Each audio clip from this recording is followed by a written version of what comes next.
इस वीडियो में हम लोग डिस्कस करने वाले हैं HRA exemption for the salary employees इन 2025। जी हाँ भाई, एचआरए की पहले तो कैलकुलेशन कैसे होती है, एग्जेम्पशन कैसे मिलती है, डिडक्शन कितनी मिलती है, न्यू वर्सेस ओल्ड टैक्स में क्या एचआरए डिडक्शन अलाउ है कि नहीं है, प्लस कैसे क्लेम करना है आईटीएफ फाइलिंग के अंदर, तो प्रॉपर लाइव दिखाने वाला हूँ।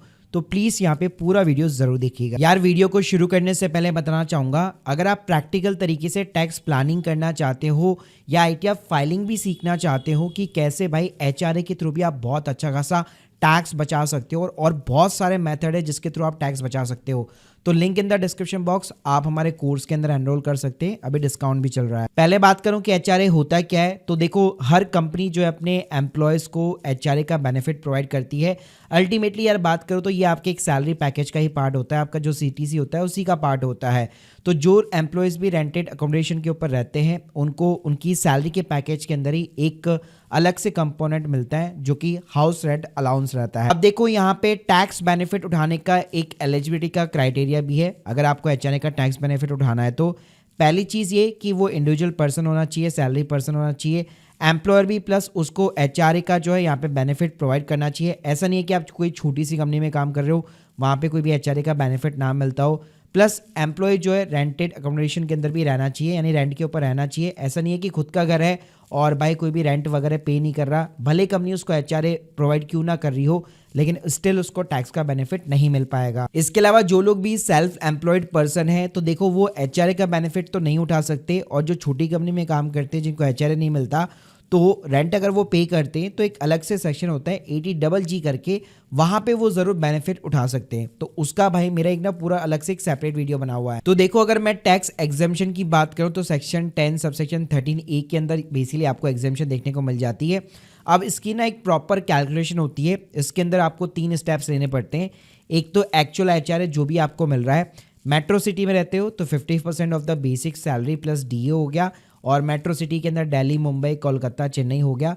बाकी जितनी भी अदर सिटी के अंदर अगर आप रहते हो रेंट के ऊपर तो उसके अंदर 40% हो गया, और actual rent minus 10% of the basic salary. तीनों में से जो भी कम होगा वही आपका एचआरए का एग्जेम्पशन होगा। अब इसकी कैलकुलेशन के लिए आप चाहो तो हमारे कोर्स के अंदर हम लोगों ने एक पूरा प्रैक्टिकल एक एक्सेल बेस्ड कैलकुलेटर आपको प्रोवाइड कर रखा है जो आपको ये भी बता देगा न्यू वर्सेस ओल्ड टैक्सेस में आपके लिए कौन सा ज़्यादा बेनिफिशियल है। तो यहाँ पे कैलकुलेशन के लिए जैसे मान लो आपकी 3,60,000 रुपये की बेसिक सैलरी है, रेंट आप पे करते 1,20,000 का, और एचआरए आपको कंपनी की तरफ से मिलता है 1,56,000 रुपये का। तो तीनों में भाई जो भी लोअर रहेगा 84,000 रुपीज़ उतना ही आपको एचआरए का एग्जेम्पशन मिलेगा। कई लोग तो क्या करते हैं, कंपनी भाई जो एचआरए मेरे को दे रही है जैसे 1,56 उतना ही डिडक्शन क्लेम कर लेते हैं, जबकि वो रॉन्ग चीज़ है। तो भाई आपको हमेशा ध्यान रखना है, पूरे 12 महीने का अपना एचआरए कैलकुलेट करो, उसका बेसिक सैलरी निकालो 50% अगर आप मेट्रो सिटी में रहते हो, और एक्चुअल रेंट में से 10% of the basic salary minus कर दो। तीनों में से जो भी लोअर आएगा उतना ही मैक्सिमम आपको रिडक्शन देखने को मिलेगा। अब बात करते कि भाई एचआरए को आईटीआर में कैसे क्लेम किया जाता है, तो पहली चीज तो ये सिर्फ और सिर्फ ओल्ड टैक्स सिस्टम में भाई ये अलाउ है, न्यू टैक्स सिस्टम के अंदर एचआरए का कोई बेनिफिट आपको देखने को नहीं मिलेगा। तो देखो जब आप अपना आईटीआर पोर्टल ओपन करते हैं तो जैसे अगर मैं आईटीआर 1 की बात करूं तो आपको ग्रॉस टोटल इनकम में जाना होता है। यहाँ पे ना आपको सैलरी का कॉलम देखने को मिल जाता है। तो इसके अंदर आप जैसे यहाँ पे हाउस डालोगे तो आप देख सकते हो section 10 subsection 13A allowances to meet the expenditure incurred on the house rent, ये आपको देखने को मिल जाएगा। तो यहाँ पे आपको एचआरए का डिडक्शन लेना है और कैलकुलेशन वो करनी है जो मैंने आपको बता रखी है। नॉर्मली अगर आप अपने एम्प्लॉयर को यहाँ पे रेंट एग्रीमेंट वगैरह ये चीज़ें प्रोवाइड करते हो तो वो खुद भी कैलकुलेशन लगा के आपके फॉर्म 16 में ऑलरेडी यहाँ पे मेंशन कर देता है, अगर आपने ओल्ड टैक्स रिजीम चूज कर रखी है।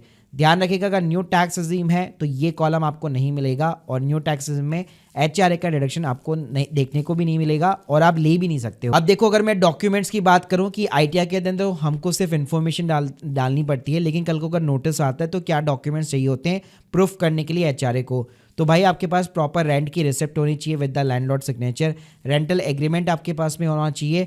इसके साथ में अगर रेंट ज़्यादा है, 1,00,000 रुपये से ज़्यादा का रेंट है तो लैंडलॉर्ड का पैन कार्ड नंबर भी आपके पास में होना चाहिए। तो ये डॉक्यूमेंट आप चाहो तो अपने एचआर को जब वैसे भी जमा कराना रहता है, अपने एचआर को रिपोर्टिंग करना रहता है।